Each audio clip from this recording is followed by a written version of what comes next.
राधा महाराज जी। जी महाराज जी, जैसे आप कहते हो कि सूर्य अस्त होने के बाद भोजन नहीं करना चाहिए, वैसे ही क्या लड्डू गोपाल जी को भी भोग नहीं लगाना चाहिए? भगवान और हम जी, क्या हम दोनों एक हैं कि अलग अलग हैं? अलग अलग है। फिर जो व्यवहार हमारे साथ है वो व्यवहार भगवान के साथ नहीं होगा। भगवान को कभी भी भोग लगाया जा सकता, भगवान भगवान है। जी ठीक है, आपको सूर्यास्त के भोजन इसलिए नहीं करना क्योंकि आपके स्वास्थ्य की दृष्टि से ये बात कही जाती है कि सूर्यास्त के बाद भोजन पचाने की जो शरीर में जठराग्नि होती है वह मंद पड़ जाती है। सूर्यास्त होने के बाद मौसम में ठंडक आ जाती है कि नहीं? जी, आ जाती है। ऐसे शरीर में भी भोजन पचाने की अग्नि को जठराग्नि कहते हैं, वह भी मंद पड़ जाती है। इसलिए रात का खाया हुआ भोजन पचता कम है, सड़ता ज्यादा है। इसलिए शास्त्र आयुर्वेद कहता है कि भोजन के तुरंत बाद पानी नहीं पीना चाहिए, 1 घंटे बाद पियो भोजनांते विषमवारी। और रात्रि को सूर्यास्त के बाद भोजन से बचना चाहिए। यदि आपको भोजन करना है तो सूर्यास्त होने के आधा घंटा के भीतर तक कर सकते हैं, यहाँ तक तो इजाजत है। जैसे लोग 9 बजे खा रहे हैं, रात को 10 बजे खा रहे हैं, ये बातें केवल इसलिए कही जाती हैं कि आपका स्वास्थ्य खराब ना हो। केवल आप अब देखो, आपने आजकल बहुत मोटापा की बड़ी समस्या है। जी हाँ। क्यों? क्योंकि लोग रात को खा रहे हैं। रात का खाया हुआ व्यक्ति कितना भी इलाज कराए कभी स्वस्थ नहीं रह सकता। इसलिए भोजन खाने पीने का भी एक नियम है, तौर तरीके हैं, ढंग है। कब खाओ, कब ना खाओ, क्या ना खाओ, किसके साथ क्या खाओ, किसके साथ क्या ना खाओ। आपको पता है किसके साथ क्या नहीं खाना चाहिए? जैसे नमक के साथ दूध नहीं लेना चाहिए, यदि लोगे तो वो चमड़ी का रोग, सफेद दाग जैसी स्थिति पैदा कर देगा। अब आजकल लोगों को पता ही नहीं है कि किसके साथ क्या खाएं, खाने का बिल्कुल नॉलेज नहीं है। इसलिए कहते हैं कि आपको थोड़ा सा आयुर्वेद का अध्ययन सबको करना चाहिए, सबको ये पता हो कि हमें क्या खाना है और क्या नहीं खाना। अब जैसे शहद और घी दोनों अमृत हैं आयुर्वेद में, पर दोनों को मिला के खाओगे तो जहर हो जाएगा। ठीक है, प्लस प्लस क्या हो जाता है? माइनस। फिर ऐसे ही है, सिद्धांत सब जगह काम करते हैं। खाने पीने का विचार होना, आजकल खाने पीने का ज्ञान नहीं है, इसलिए हॉस्पिटल ज्यादा बन रहे हैं। ठीक है, ठीक है महाराज जी, राधे ये राधे। आयुर्वेद के आपके स्वास्थ्य की दृष्टि से बात कही जाती है। बस समझ में आई? क्या समझ में आया? कि भगवान और हमारे में अंतर है। भगवान तो भगवान भगवान है, आयुर्वेद के हिसाब से। आयुर्वेद का सिद्धांत हमारे लिए हमारे लिए है, है। भगवान तो सबसे परे है। सबसे परे है। ठीक है महाराज जी के चरणों में कोट कोट प्रणाम। जी मेरा प्रश्न रामचरितमानस से है। बोलिए। गौतम नारी श्राप बस उपल देह धर धीर, चरण कमल रज चाहती, कृपा करहु रघुवीर। मेरा प्रश्न है, जो अहल्या, गौतम ऋषि की नारी जो अहल्या थी, उनका दोष क्या था? दोष था चंद्रमा का जो मुर्गा बना था, और दोष था इंद्र का जिसने ऋषि का रूप धारण किया था। तो चंद्रमा को तो उसका फल मिल गया, चंद्रमा को तो उसको फल मिल गया, पर लेकिन इंद्र को इसका फल नहीं मिला। मिला है, शाप इंद्र को भी तो मिला है कि जाओ योनि लंपट हो ना, तुम्हारे शरीर में 1000 योनि छिद्र हो जाएं। तो इंद्र को शाप तुरंत दिया गौतम ऋषि ने, और इंद्र के पूरे शरीर में योनि छिद्र हो गए। फिर वो इंद्र वापस स्वर्ग नहीं गया, शर्म के मारे हजारों साल भटकता रहा। बाद में इंद्र ने शरणागति ग्रहण की, तब भगवान ने वह योनि छिद्रों को नेत्रों के रूप में परिणत कर दिया। तो इंद्र के 1000 नेत्र हैं, वह योनि छिद्र ही उसके शरीर में क्या बन गए बाद में? नेत्र, आंखें। अब आपका सवाल है कि पत्थर का क्यों बना दिया अहिल्या को? ये सवाल है ना आपका? हाँ, सवाल है। अब आपका सवाल का उत्तर ऐसा है कि गौतम ऋषि जो हैं जब उन्हें पता लगा कि इंद्र कमरे से निकल रहा है तो इंद्र को तो शाप मिल गया। मिल गया। लेकिन जब समाज को पता लगता कि इंद्र इनके पास आए थे अहिल्या जी के पास, तो क्या आप बताओ समाज अहिल्या जी को जीने देता? नहीं देता। सीता माता पर तो कोई आरोप नहीं था, दोष नहीं था, निर्दोष थी, फिर भी समाज ने आरोप लगाया, जबकि सीता जी बिल्कुल निर्दोष हैं।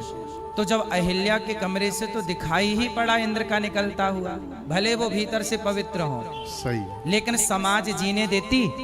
इसलिए समाज के ताने बाने ना सुनना पड़े तो पति ने पत्नी को पत्थर बना दिया और कह दिया कि जैसे कांटे को कांटे से निकालता है, तुम्हारा चरित्र बिगड़ा है तो चरित्रवान राम के स्पर्श से तुम्हारा चरित्र निर्मल हो जाएगा।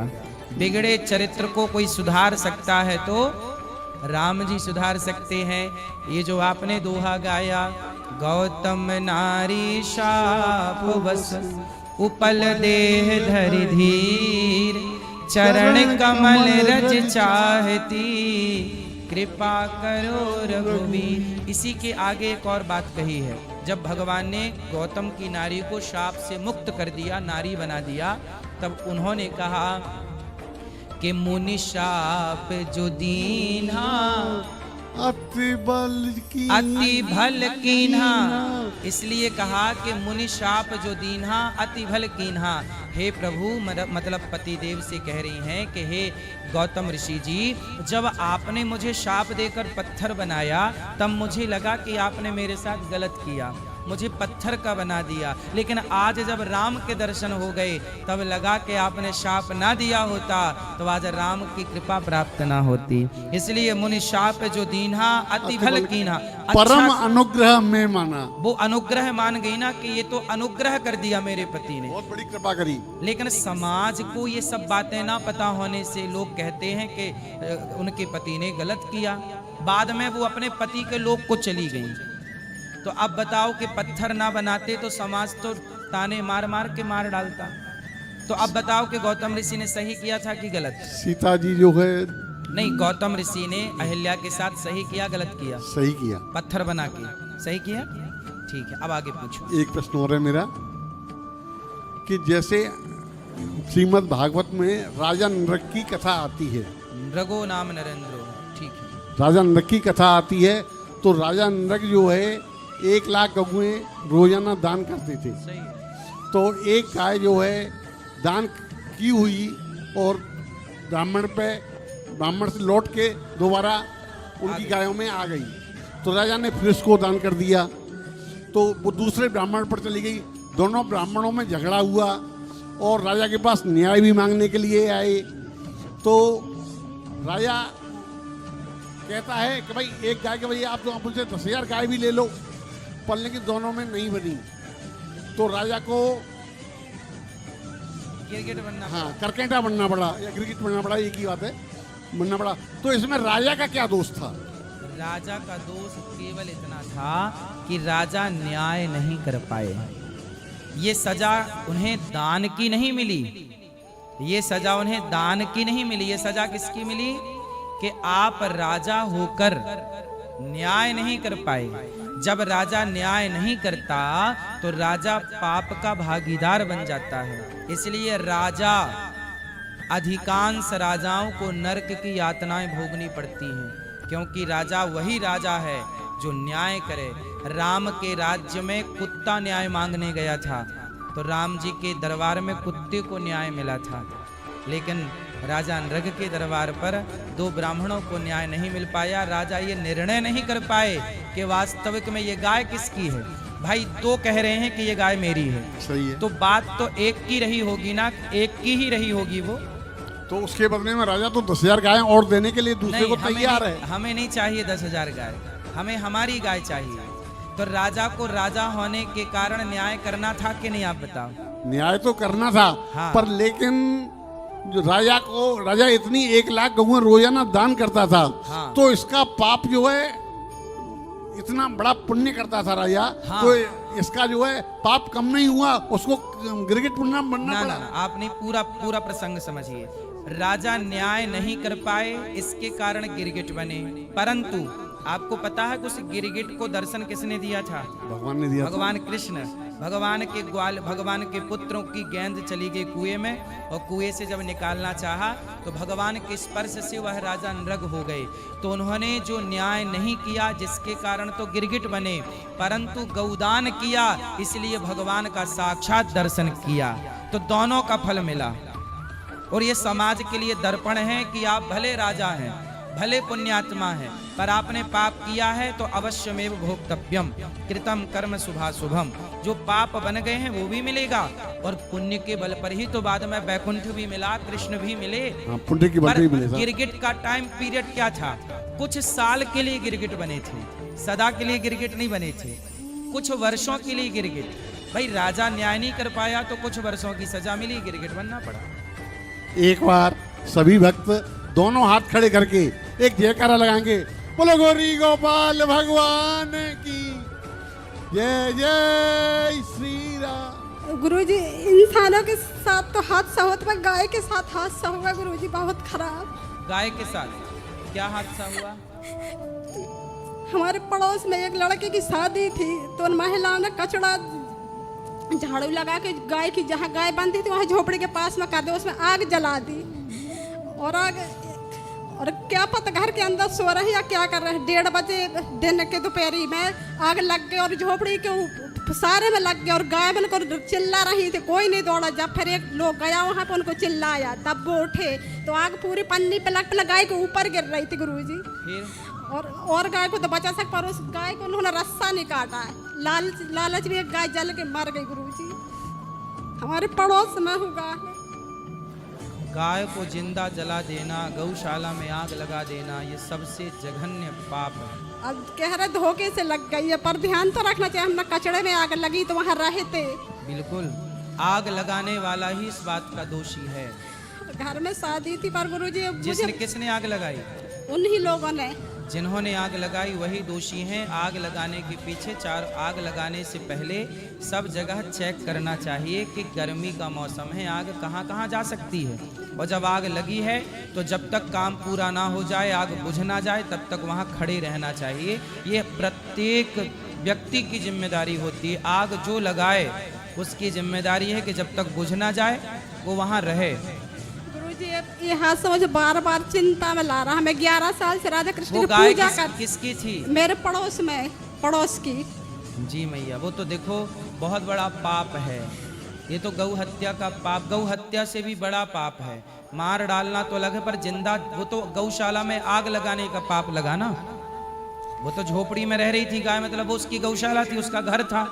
तो आपने गाय को ही नहीं मारा, गाय के घर को जला दिया। तो ये तो पाप की पराकाष्ठा। मैं 11 साल से गुरुजी सेवा कर रही हूँ राधा कृष्ण को। ये हादसा मुझे मिला, मेरा कोई पाप था जो मुझे ऐसा देखने को मिला? नहीं मैया, देखो देखने वाला तो आपने प्रयास किया बुझाने का आग? वो वहाँ थोड़ी बुराई चलती, इसलिए मैं नहीं गई। लो, मतलब बुराई थी तो गाय को बचाया ही नहीं? नहीं, मैं सोचती थी कि ऐसा ना कि मुझे ही उल्टा फंसा दे। अरे बुराई थी तो क्या हुआ, कोई जल रहा तो बचाएंगे नहीं, इस बात से रह जाएंगे कि बुराई, फिर आप भी पाप के भागीदार।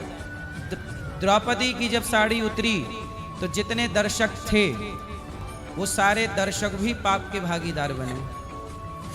तो आपने यदि नहीं बचाया तो आप भी थोड़े से पाप के भागीदार हैं। ठीक है, इसलिए कोई भी जल रहा हो, किसी को भी हेल्प की आवश्यकता है, हम ये थोड़ी देखेंगे कि हमारी इससे दोस्ती है कि दुश्मनी है, ये कोई है कौन हमारा है कि पराया। गाय जल रही या कोई व्यक्ति जल रहा तो आग से हम बचा सकते हैं, तो सबकी रक्षा करनी चाहिए, यही धर्म है। ये डर लग रहा था गुरुजी उल्टा मुझे ना फंसा दें। फंसा दें वो अलग विषय है। ये तो आजकल इसी डर से लोग मदद भी नहीं करते कि डर लगता है कि हम गए कहीं हमें न कोई बोल दे। ये बात आपकी सही है। समाज, कई बार एक्सीडेंट हुआ है, लोग सड़क में घायल पड़े होते हैं, कुछ लोग खड़े भी नहीं होते इस बात के लिए कि कहीं हमें ही ना कह दें कि तुम ही धक्का मार दिए हो, इसलिए लोग हेल्प नहीं करते। कानून का सिस्टम भी तो उल्टा है कि वो तहकीकात करता नहीं है, जो फोन लगाएगा, जो बचाएगा, उसी को फंसा के जेल में डाल दें। आपकी इसमें गलती तो है, लेकिन ये कानून की भी गलती है। अब इसका अपराधी वो भी है जिसने ये व्यवस्था पैदा कर दी।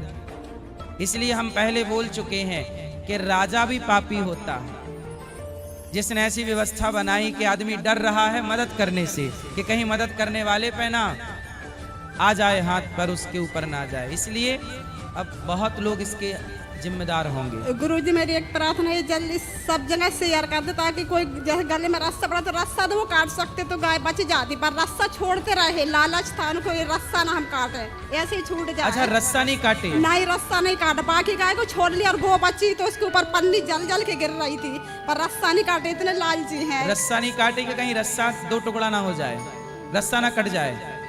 हाँ, इसी वजह से देखो, रस्से को बचाना चाहा पर गाय को बचाना नहीं चाहा। कलयुग है मैया, देखते चलें और क्या क्या सुनने को मिलता। मुझे भगवान क्षमा कर देंगे, मेरी इतनी सी भूल हो गई, डर के कारण हो गई। आप गौ सेवा करो, गाय का अपराध है तो गाय की सेवा करो।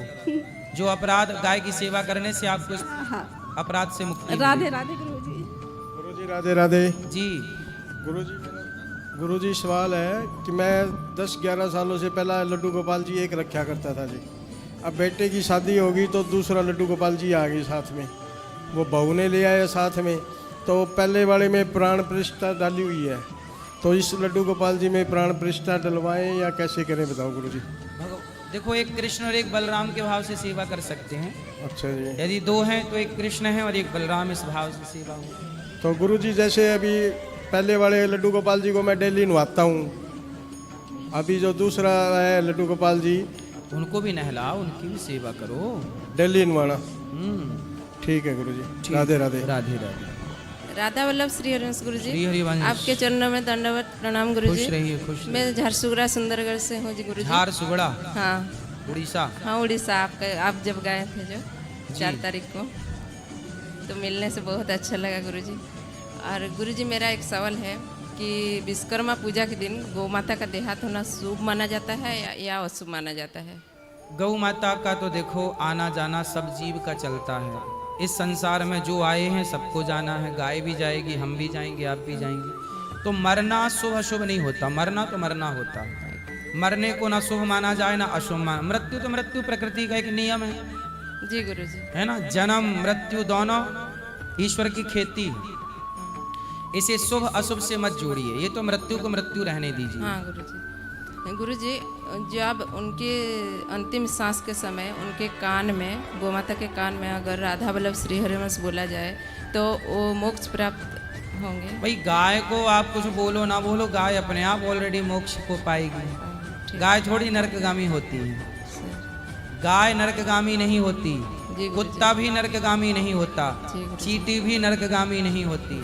84 लाख योनियों में एक मनुष्य को छोड़कर कोई भी जीव नरकगामी नहीं है। क्यों? क्योंकि मनुष्य की गलतियों का ही फल भोगने के लिए कुत्ता बना है, बिल्ली बना है। वो ऑलरेडी उस योनि में भोग ही रहा है, तो वो अपने कर्म दंड भोगने के लिए 84 लाख योनि पाता है। और 84 लाख योनियों की अंतिम योनि है गाय।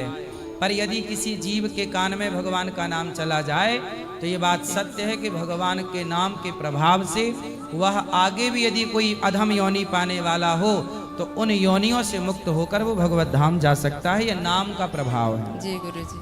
राधा वल्लभ श्री हरिवंश जी। राधे राधे गुरु जी। जी। मेरा ये सवाल था कि बिना गुरु मंत्र लिए तुलसी माला पहन सकते हैं क्या? हाँ, पहन सकते हैं। धन्यवाद गुरु जी। राधे राधे। खुश रहिए। बोलो। श्रीमन नारायण गुरु जी। जय श्रीमन नारायण। मेरा एक प्रश्न है आपसे कहो। कि मतलब इतना पूजा पाठ करती हूँ फिर भी मतलब घर में ऐसा झंझट झगड़ा क्यों होता है? किससे झंझट है? मेरे पति देव बहुत करते हैं, दारू शराब बहुत पीते हैं। उसके बाद वो आएंगे तो बोलते हैं मंदिर उठा के हटा देते हैं, इधर फेंक देंगे, मतलब ऐसा करते हैं। बोलते फोटो रखते हैं, मंदिर हटा के रखते हैं। आए हैं पति? नहीं, वो बोलते हैं कि तू 6 महीना से गुरुजी का कथा सुनते सुनते तू पागल हो गई है, तू वृंदावन चली जा, वापस मत आना। और तो आप अपने पति का ख्याल नहीं रखती हो? आते समय क्या बोल रहे थे कि जैसे पवन सिंह भगाए ज्योति सिंह को, आज मैं तेरे को भगा रहा हूँ। जिस दिन पवन सिंह रखेगा ज्योति सिंह को, उस दिन मैं भी तेरे को रखूंगा। ये पवन कौन है? सुपरस्टार जो बिहार के। अच्छा, तो वो आपको रखेंगे हैं? बोल रहे हैं कि जिस दिन पवन सिंह ज्योति सिंह को रखेंगे उस ज्योति दिन कौन है? उनकी वाइफ। तो पवन अपनी ज्योति को नहीं रखते, तो पवन चलेगी तो ज्योति बुझ ही जाएगी। बोले जिस दिन वो ये रखेंगे। पवन और ज्योति कौन है, पहले हमें ये समझाओ। पवन सिंह जो सुपरस्टार नहीं है बिहार के, हाँ। उनकी जो वाइफ है ज्योति सिंह।